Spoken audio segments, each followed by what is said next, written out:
to something. Fuck that you're up to something. Scandalous. Entertainment, your ultimate tambayan.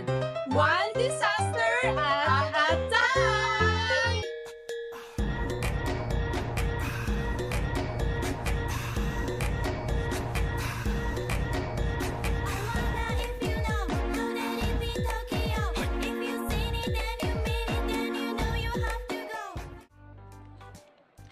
Guys, paano ba to? Sobrang daming information, tapos parang tama lahat. Wait lang, Rafa. Parang nakita ko na yan. Pero teka, nasa Facebook ba to or TikTok? Meron daw bagong apps na makakatulong. Pero teka, alin ba dito yung legit? Ang daming pop-ups. Guys, hindi ko na kaya. Information overload is so real. May deadline pa tayo mamaya. Wait lang. Tama ng drama. Nararamdaman nyo rin ba to? Don't worry, we got you covered. Welcome sa Ka-Edutainment, the channel where students like you can learn, laugh, and school survive, one moment at a time. Whether you're an achiever, a procrastinator, or somewhere in between, don't worry, same lang tayo. From study hacks to class bloopers, kasama nyo kami sa lahat ng kung bakit ganito ang buhay estudyante moments. At today, pag-uusapan natin ang information overload and distraction. Ito yung mga problema natin na parang hirap-hirap solusyonan. At syempre, hindi lamang tayo magrereklamo. May mga solutions din tayong i-share para less stress and more progress. Relate ba kayo sa pinagdadaanan namin? Kaya watch the video until the end. Let's get started!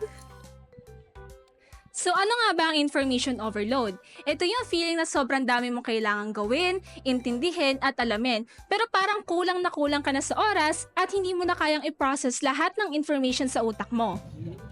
Tama ka dyan, Rapa. Tapos dagdagan mo pa ng iba't ibang distractions gaya ng social media, group chats, at iba-iba pang notifications. Nakaka-stress, diba? Kaya halina, alamin natin at iba't ibang opinion at personal experiences ng ating mga ka-edu peeps. Tara!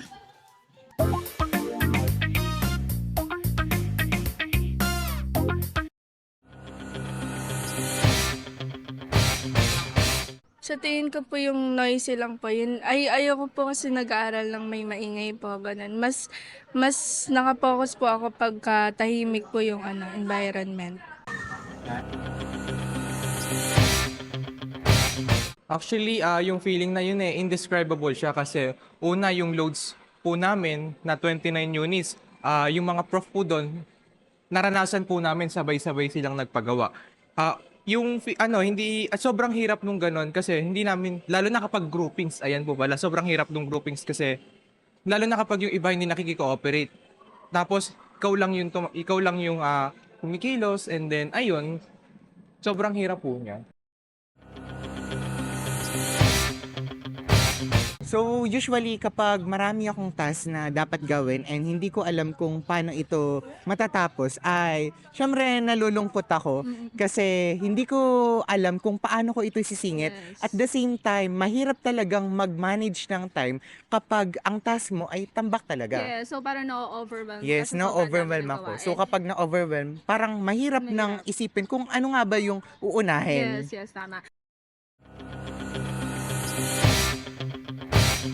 So, yung madalas kong distraction is hindi ako makafocus sa mga ginagawa ko. Like, madali ako ma-attract sa mga sa social media, no? Madali ako mag-scroll, no? At hindi ako makapag-focus sa aking gawain dahil sa social media.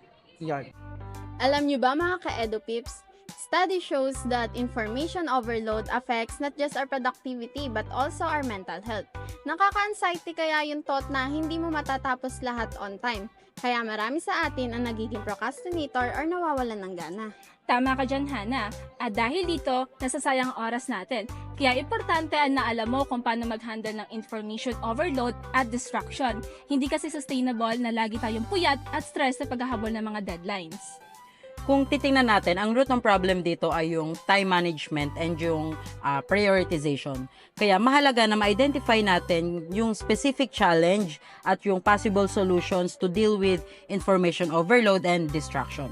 Lalo na tayo mga educators. Kung tayo nahihirapan, how much more yung mga student na hawakan pa natin. Okay guys, let's get serious for a moment. As a future educators, we can just talk about the problems. We need solution.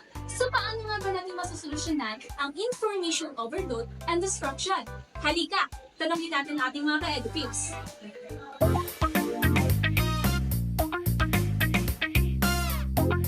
Siguro po para po makapag-focus ako, kahit po ako na lang po mag-isa yung, kunyari po kasama ko po yung mga kaibigan ko.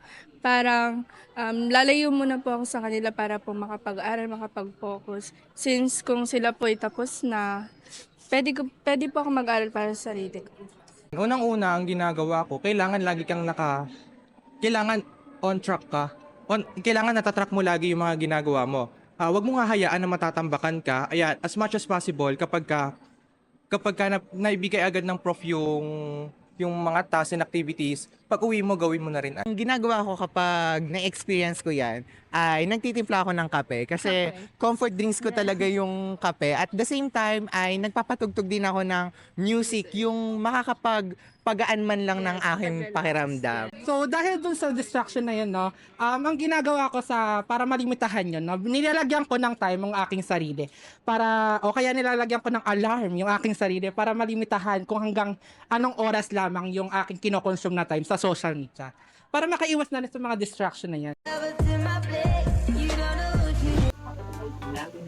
Para sa akin, isa sa mga possible solution ay structured learning materials. Minsan kasi tayong mga estudyante, we feel overwhelmed kapag sabay-sabay yung concept na pumapasok sa utak natin. Anong solusyon? Chunking. Hatiin natin yung mga lesson natin into smaller manageable parts. Para ka lang nanonood ng K-drama or ng series. You don't binge everything at once. Tama ka dyan, Rapa. Next, time management strategies. Kahit simple lang, it can make a big differences. For example, Pomodoro technique. 25 minutes of focus studying, 5 minutes of break. In this way, be more productive without burning out. This technique is very helpful, mindful, and demure, lalo na kung marami silang activities na gagawin.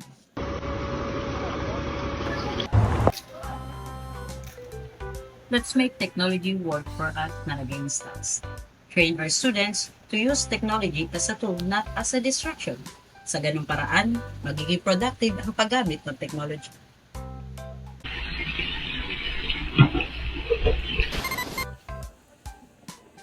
Ang ganda, di ba? With these solutions, ang dami pwedeng mangyari. Like kapag in-apply natin lahat ng solutions, ano sa tingin nyo ang pwedeng maging impact nito? Imagine this, a student who are less stressed, more focused, and academically successful. Ang improved academic performance nila ay magiging basihan para mas mag-focus sila sa kanilang pag-aaral. Tama ka dyan, Hana. They will gain 21st century skills na essential sa workplace, tulad ng critical thinking skills at digital skills. Kapag alam nila ang workload management, hindi na sila ganong ma-overwhelm. At kapag kaya na nilang i-handle ang tasks nila, they will gain confidence. And that confidence will inspire others too. Parang ripple effect. Pero ang tanong, paano natin ma-accomplish ang mga solusyon na ito? Hindi naman kasi pwede na puro lang tayong plano, hindi ba? Kailangan natin ng tools and support para masolusyonan ang ating problema. Unang-una, digital tools and apps. Maraming tech tools ang available to help teacher and students stay focused and manage their time. For example, Google Calendar. Google Calendar is a lifesaver para ma-organize ang time and schedules. If you want to handle or to manage bigger project or tasks, pwede mo rin gamitin ang Notion or Trello. Sobrang helpful sila lalo na kung gusto mong makita ang progress ng trabaho mo. That's right, Elizar. Now, let's talk about free learning online platforms. These incredible resources is for teachers and students. So, ang paborito ko doon ay ang Khan Academy kung saan maraming free lessons on math, science, and other subjects. So, para sa mga visual learners, napakaraming educational content sa YouTube channel like Crash Course at TED-Ed na ang gagaling gumawa and easy to understand na videos. You're absolutely right, Hana. Pero wag pa rin natin kakalimutan ang ating traditional resources tulad ng books and guide prints. Iba pa din kasi ang impact ng well-written textbooks. Tsaka, alam mo ba ang exciting part? Walang notifications na magkakadistract sa'yo habang nagbabasa. Remember, resources are everywhere. Pero sa atin pa rin ang responsibilities to use them wisely. Hindi lahat ng bago at maganda ay talagang helpful. Mag-focus tayo doon sa mga tools at resources na talagang makakatulong sa atin at sa ating learning goals. With these resources, kaya natin i-manage ang information loaded at distractions. Let's stay focused, make learning fun, and strive for more improvement. Onward to success, mga ka-Edu Pips! So kayo naman mga ka-EduPips, ano sa tingin nyo ang pinaka-effective na solution to address information overload and distraction? At kung may additional tips kayo how to stay focused and avoid distractions, we'd love to hear them. Baka ma-feature pa yan sa next vlog namin. At eto pa mga ka-EduPips, bago matapos ang vlog namin na ito, ay may inihanda kaming challenge para sa inyo. Ito ay tinatawag namin na What's Your Focus Hack Challenge. Share niyo naman sa comment section kung ano yung mga hacks na ginagamit nyo para makapag-stay focus kayo at maiwasan ang information overload and distraction. Don't forget to like, share, subscribe, and hit the bell button para updated kayo sa mga susunod naming discussion. Stay focused and stay curious! At tandaan, we educators are not just teaching lessons. We make the future. Kaya, laban lang! See you sa next vlog!